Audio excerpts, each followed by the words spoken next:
Joel 2, versículo 26, tabisa.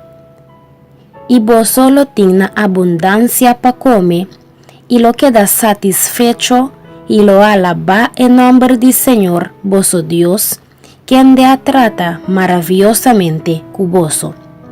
Y ahora mi pueblo lo no guardo brongonza nunca más. Láganos reza. Oh nos bon Dios, esta un bonita promesa boa primintinos awe. Boa avisanos que nunca nos lo queda brongonza. Tata, a bo conocenos necesidad nan. Bo conocenos gasto nan diariamente. Bota mira con duro nuestra lucha, oh Dios. Ayúdanos y multiplica etíquico nos tin para nos portin na abundancia.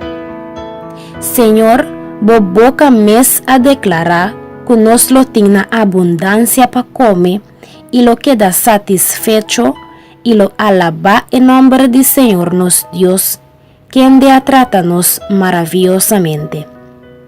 Oh Tata, no laga boyunan cana pidi pan nunca. Nunca más bo pueblo lo no guardo brongosa.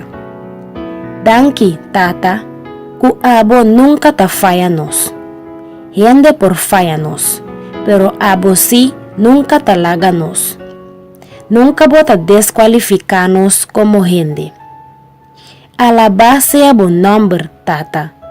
Nos está haciendo oración aquí con fe en el nombre de Jesús. Amén.